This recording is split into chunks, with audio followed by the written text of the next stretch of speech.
Et salut tout le monde, c'est le commandant et aujourd'hui on se retrouve pour une nouvelle vidéo. Alors aujourd'hui, je vais faire comme le concept de certains youtubeurs qui présentent leurs achats du mois. Donc je crois que c'est Clément Lego, SW, donc Star Wars qui fait ça.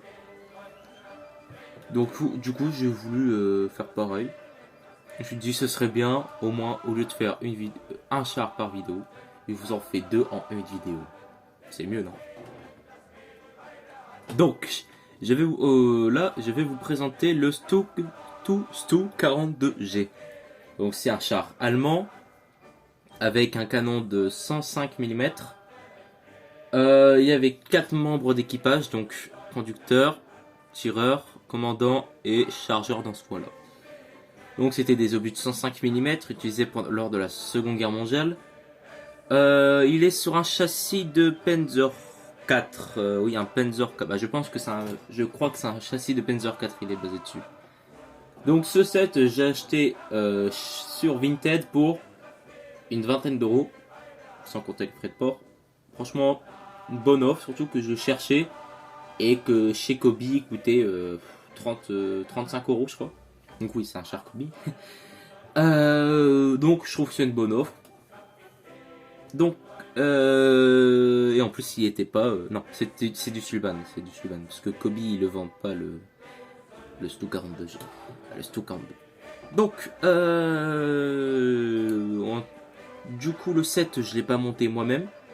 C'était un. Bah, du coup, il était déjà monté quand j'ai acheté. Du coup, je pourrais pas donner mon avis sur le montage. Du coup, ici on retrouve les jupes sur les côtés contre les armes, certaines armes anti-char. Exemple, j'allais dire Panzerschreck, mais bon, c'est comme c'était allemand, c'est le mauvais exemple. Donc, le char est camouflé. Donc, on a un camouflage plutôt pour tout ce qui est forêt et prairie. On peut lever les deux parties ici pour insérer deux figurines. J'arrive juste pas à lever cette partie, du coup je ne leverai pas. À l'arrière, on a de l'équipement, donc une pelle, une hache, les trucs pour les radiateurs, les moteurs, etc. Les bouches d'aération. Ouais, je crois que c'est ça. Ici, on a deux galets supplémentaires. Ici, on a le petit mécanisme du véhicule. C'est que quand on appuie sur le piston là, voilà, alors je sais pas si on voit bien à l'écran. Voilà. Donc, quand on appuie sur le petit truc noir là, ça baisse le canon. Du coup, on peut contrôler le canon, mais bon, moi je le contrôle plutôt comme ça. Moi, c'est peut-être mieux pour mes mocks, et surtout, je pense que je vais le démonter pour des raisons de réalisme pour certaines mocks. Donc, j'y ai pas touché, je l'ai pas démonté, j'ai rien touché dessus. Du coup, certaines pièces, je sais pas ce que c'est, donc si quelqu'un pourrait me dire à quoi ça sert ça, je remercierai. Le canon, il peut tourner à environ 50 degrés. Moi, il n'y a pas beaucoup de. Comme c'est un chasseur de char ou un obusier. Je crois que c'est les deux. Mais bon. Il est assez bien. Je trouve qu'il est vraiment très réaliste. Il est très réaliste au niveau des proportions. Si on prend une figurine de chez Kobe, alors je vais en prendre une. Donc, on peut voir qu'il est quand même assez à l'échelle des figurines. Bon, il faut avoir les photos d'époque, mais normalement, si je trouve une photo d'époque, je la mettrai. Mais sinon, il est à l'échelle des figurines. Donc franchement un super set. J'ai eu quelques figurines à côté, mais bon je vais pas les présenter, avec des armes en plus. Mais le truc principal c'était vraiment le char. Attends, je vais passer au Panzer 4. Alors, ce Panzer 4, du coup, je suppose que c'est la version F2 couleur Africa Corps. Du coup, il sera rajouté dans ma collection d'Africa Corps si je refais une vidéo dessus, qui va arriver, que je vais faire dans longtemps, parce que je pense que je vais avoir plus de véhicules. Du coup, il m'a coûté le même prix que le Stu 42, donc à peu près 20 euros, sans compter les frais de livraison. Il était livré avec deux figurines, deux Allemands et un Américain, je crois, avec les armes, mais je vais pas le présenter. Pour les mêmes raisons que le Stu 42G. Le Panzer 4, du coup, on va le présenter, hein, ce char. Le Panzer 4, c'est un char allemand utilisé pendant toute la Seconde Guerre mondiale. Excusez-moi. Son châssis a été utilisé pour plusieurs chars, donc le Wimberwild, le Kugelblitz, le Panzer, le Jagdpanzer IV, et je crois plusieurs. Le VFW aussi, je crois, mais bon, ça je suis pas sûr. Donc toutes les personnes, soit qui jouent à War Thunder ou qui connaissent, qui sont fans de, ou qui connaissent vraiment bien les chars, voient lesquels je parle. Du coup, le Panzer 4 F2, du coup c'est la version F2. C'est l'une des meilleures versions pour moi dans War Thunder, parce que dans la vraie vie je sais pas, hein, j'ai pas les informations. Il est armé d'un canon de 75 mm, donc assez puissant. Il pouvait jusqu'en 43, ça pouvait tout percer à part le blindage de KVR. Ça pouvait tout percer, même à bout portant, moins de 100 mètres, ça pouvait passer du Sherman en frontal. Il y avait 5 membres d'équipage, pilote, mitrailleur et celui qui s'occupe de la radio, j'oublie toujours son nom, tireur, chargeur et commandant.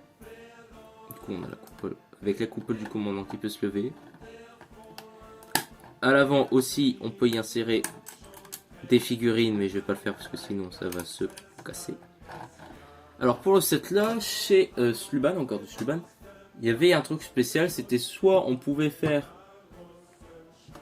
un chasseur de char, alors je crois que c'était le Vesp, je sais plus du tout, je sais plus comment il s'appelait. Donc je crois que c'était le Vesp avec du coup le canon de 75. Ou le Panzer 4. Donc moi quand j'ai acheté, j'ai reçu en entier, super bien emballé, avec la version Vesp. Du coup je l'ai démonté. Et comme c'était la première, comme j'avais construit que 2 Sluban avant lui, j'ai pas voulu faire de vidéo comme avec le dernier set, surtout que c'était aussi un plus gros set. Donc ça aurait pris beaucoup plus de temps. Et j'ai été un peu pressé de le construire.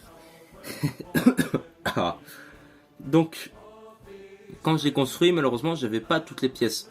Donc on peut le voir à certains endroits. Ici normalement la pièce là est doublée.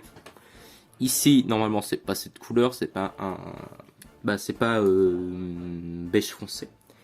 À l'arrière aussi c'est pas les pièces là. Donc j'ai dû rafistoler à ma façon. À l'arrière on peut ouvrir. Bon ça sert à rien à part peut-être pour une moque. Une moque où il y a un char qui se fait exploser le moteur. Mais bref. Je m'emporte. Du coup j'ai fait le tour de char. Donc il est à l'échelle des figurines. Voilà. Alors, je suppose qu'à l'échelle des figurines, si je trouve des photos, je vous montrerai des photos d'époque ou à côté d'un Panzer 4. Donc juste pour la fin de la vidéo, je vais faire une petite comparaison. Chez Sluban, du coup là, pour le Stu 42G, on a un canon, le frein de bouche du canon, je crois, ça s'appelle comme ça, je suis pas sûr. C'est en moulé, alors que là, c'est à construire. Voilà, c'est tout ce que je voulais dire. J'espère que cette vidéo vous a plu. Je m'excuse pour la semaine sans vidéo, parce que j'avais pas d'idée de vidéo et j'avais oublié que j'avais à poster. Et petite annonce. J'ai acheté le calendrier Lego Star Wars 2024. Donc ça me permettra de faire des petites vidéos, sûrement des shorts, où j'ouvrirai la case. Alors, je ferai une vidéo tous les jours. Par contre, la sortie, ça sera soit très tôt le matin, ou soit le soir, vers environ 18 h. Parce que j'ai des cours. Oui. Du coup, les vidéos, les shorts sortiront à des heures aléatoires, on va dire.